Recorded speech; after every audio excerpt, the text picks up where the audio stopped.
Ashamaa harka fuunee daawwattootaaf dhaggeeffattoota Finfinnee Maltiimiidiyaa maqaan keenya kabajaa bakka irraa nuuf dhuftan maratti isin akka bujanna. Akkam jirtu? Roobii 9 bara 2022 oduu ammaaf jenne isinitti himna. Haleellaa qilleensarraa mootummaan godina Wallagga Lixaatti geggeesseen lammiilee nagaan du'uu jiraattonni himan.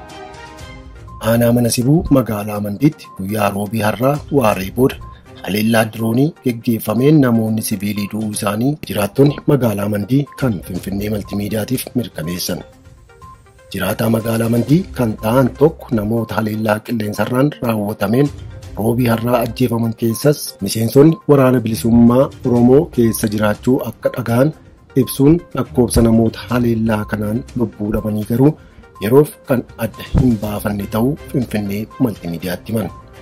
Jiraataan magaalaa Mandii nageenya isaaniif jecha maqaan isaanii akka hin dhaamne gaafatan roobii har'aa haleellaa qilleensarraa magaalaa Mandiitti geggeeffame ilaalchisuudhaanis haleellaan diroonii kun toora sa'a 8 akka raawwatamee fi haleellaan kunis bakkeewwan Maqadaalattii bakka buufata konkolaataa fi teelee jedhamanitti kan raawwataman ta'uu himan.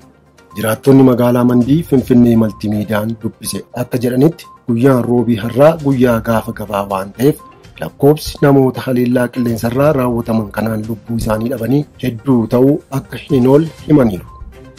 Yeroo ammaa kanattis jiraattonni magaalaa Mandii haleellaa qilleensarraa raawwatamu kana sodaachuun mana keessatti dheessanii akka jiranii fi namoonni baadiyyaarraa gabaa ba'anii gara magaalittii dhufanis gara bosonaatti kan baqatan ta'ullee himan.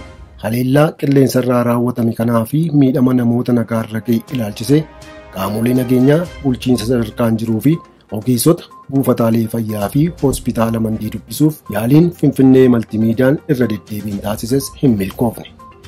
Ji'a onkoloolessaa keessa aanaalee Coobii, Meettaa Walqixxee, Nuunnuu Qumbaa fi Biilaa keessatti haleellaa qilleensarraa mootummaan hidhattoota waraana bilisummaa Oromoo irratti fudhadha jedhuun lammiileen nagaan hedduun ajjeefamanii turan.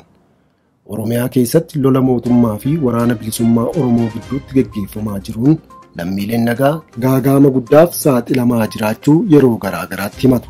Jalqaba ji'a sadaasaa kana loltoota mootummaa fi waraana bilisummaa Oromoo gidduutti lolli jabaachuun magaalota akka Mandii, Qilxukaarraa fi Biilaa dabalatee aanaaleen muraasni to'annoo waraana bilisummaa Oromoo jala jiraachuutus himama.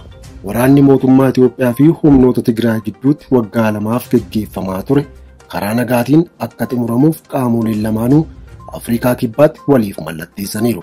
Waa'ee waraana mootummaa Itoophiyaa fi waraana bilisummaa Oromoo gidduutti geggeeffamu karaa nagaan xumuramuuf garuu wanti jedhame hanga ammaattis hin jiru. Kanaan dura mootummaan naannoo Oromiyaas ta'e kan federaalaa waraana bilisummaa Oromoo waliin mariin nagaa godhamu hin jiru. Humnaan balleessina jechaa turuun isaanii in yaadatama.